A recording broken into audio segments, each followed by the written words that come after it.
Bau-Bau adalah sebuah pemerintahan kota di Pulau Buton, Sulawesi Tenggara. Kota ini cukup unik karena ternyata Buton tidak memiliki penduduk asli. Masyarakat Buton merupakan masyarakat pendatang, namun hebatnya mereka hidup damai berdampingan. Selain itu, pulau ini menyimpan eksotisme pantai yang tidak kalah dengan pulau-pulau lain di Indonesia yang juga terkenal dengan keindahan pantainya. Lalu, apa lagi yang istimewa dari Pulau Buton?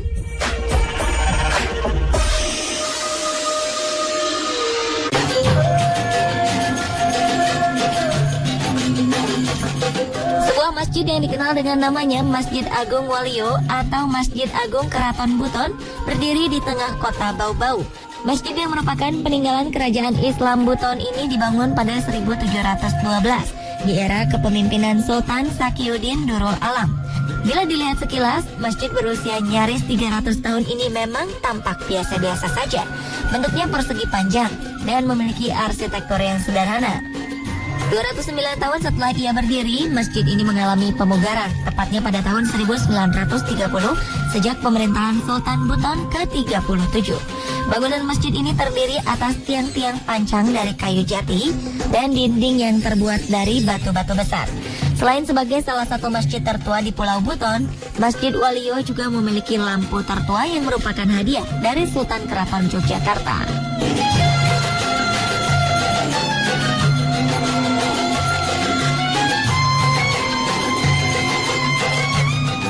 Hampir setiap bagian dari Masjid Agung Keraton Buton ini memiliki makna. Di antaranya, masjid ini memiliki 12 pintu di keempat sisinya dan 12 jendela di bagian atas.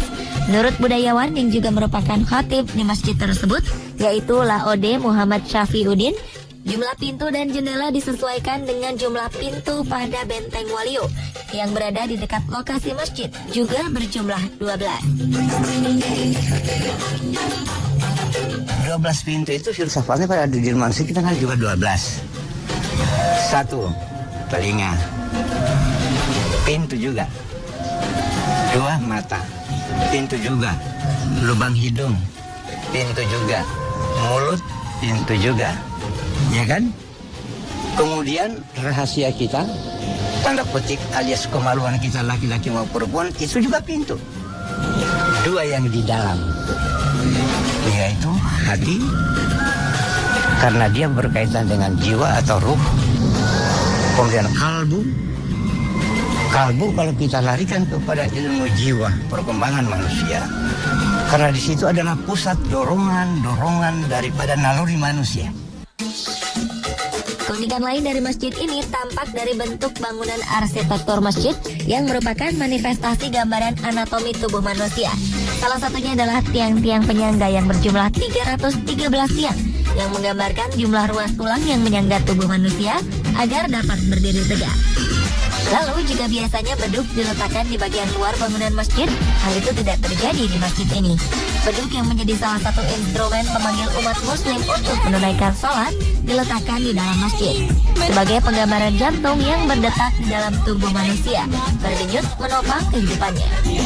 Tak hanya itu, panjang beduk yang berukuran 99 cm ini merupakan simbol Asmaul Husna atau 99 sifat-sifat Allah Subhanahu wa Ta'ala. Bahkan setiap Jumat, panggilan suara beduk di masjid ini dibunyikan pada pukul 9 dan 10 pagi dan terdengar berbeda dengan masjid-masjid pada umumnya di Indonesia.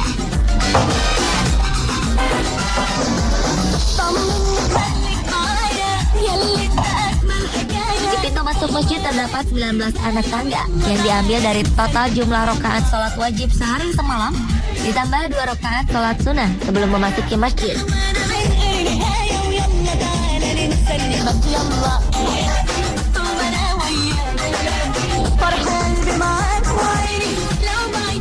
Satu hal lagi yang unik dan dianggap luar biasa oleh masyarakat setempat tentang Masjid Agung Waluyo ini adalah terdapatnya pusena atau pusat bumi. Konon dari lubang yang sangat dalam itu sering terdengar suara azan dari Mekah, Arab Saudi. Itulah sebabnya pusena ini disebut sebagai pintu menuju Mekah. Pusena yang berada tepat di belakang mihrab ini tidak diketahui kedalamannya. Kabarnya jika kita melempar sesuatu ke lubang tersebut, maka benda itu tidak akan terdengar menyentuh dasar, saking terlalu dalamnya lubang itu. Menurut warga setempat, bila kita melihat ke dalam lubang pusena, maka kita akan dapat melihat wajah keluarga atau kerabat yang telah meninggal. Namun tanpa adanya penelitian maupun pembuktian lebih lanjut, kisah tersebut tetap menjadi misteri tersendiri di balik masjid bersejarah ini. Untuk menghindari hal-hal yang membawa umat menuju pada kemusyrikan, maka pusena itu kini telah ditutup dengan semen dan karpet yang saat ini dijadikan sebagai mimbar imam. Dan tak seorang pun diizinkan untuk membuka atau membongkarnya.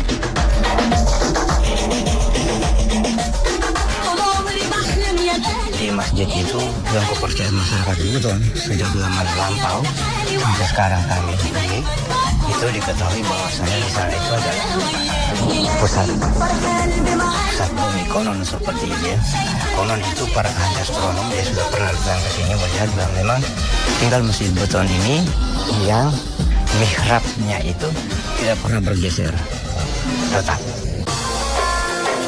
Di sisi kanan luar masjid terdapat sebuah tiang yang cukup dapat mencuri perhatian kita. Tiang yang disebut Kasulana Tombi atau tiang bendera tingginya mencapai 27 meter yang berdiri pada ketinggian 300 meter di atas permukaan laut. Sebelum tersambar petir pada tahun 1871, tiang bendera ini menjadi tanda kebesaran bendera Kesultanan Buton di masa kejayaannya. Namun kini tiang bendera dari kayu jati tersebut tetap dikukuhkan di sisi masjid sebagai pelestarian budaya Kesultanan Buton.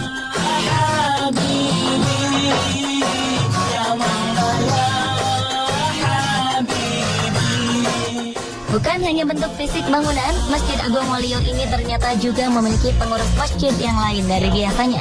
Perangkat pengurus masjid yang kesemuanya berjumlah 16 orang ditempa dan dipilih oleh para pemuka adat dan tokoh-tokoh agama masyarakat Waluyo. Di antaranya satu orang lakina agama yang di zaman Kesultanan Buton berperan sebagai menteri urusan agama. Lalu ada satu orang imam, 4 orang khatib atau penceramah, dan 10 orang moji atau bilal. Ke-16 pengurus masjid ini merupakan penggambaran dari rentang waktu seorang janin berada di rahim ibunya sampai dengan ditiupkannya roh kehidupan ke dalam janin tersebut, yakni 160 hari lamanya. Para perangkat masjid ini juga mengenakan pakaian yang berbeda sesuai dengan tugasnya masing-masing. Bahkan mereka juga memiliki tongkat yang selalu mereka bawa, terutama saat menuju ke masjid. Namun tongkat tersebut dapat diambil sewaktu-waktu ketika pemiliknya melakukan kesalahan dalam mengemban tugas serta diberhentikan dari tugasnya.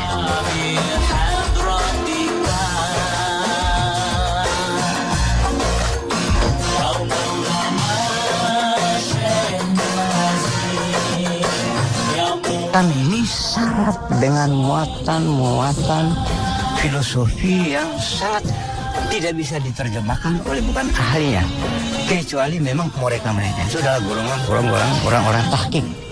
Sehingga kelihatan di Buton ini bahwa bagaimanapun modernnya rakyat atau masyarakat negara sekarang, tetap orang Buton memegang teguh dengan tata adat istiadatnya yang bernafaskan Islam.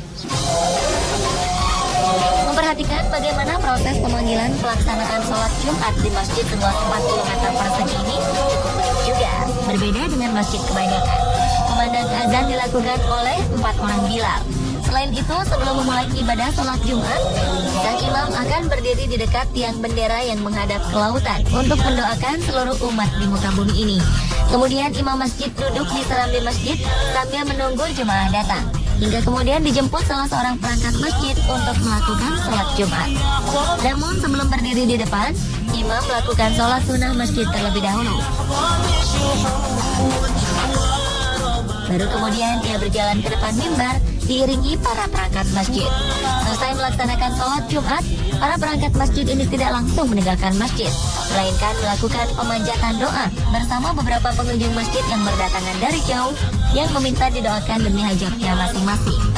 Saat itulah ke-12 jendela Masjid Agung ini akan ditutup dan hanya akan dibuka kembali hingga hari Jumat mendatang atau di hari raya Islam.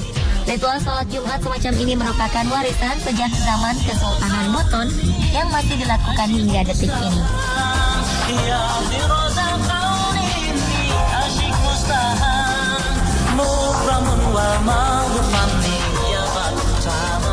Sepertinya jika Anda berkunjung ke kota Bau-Bau, Pulau Buton, cobalah untuk sholat di Masjid Waluyo atau sekedar berkunjung untuk menyaksikan sendiri keunikannya.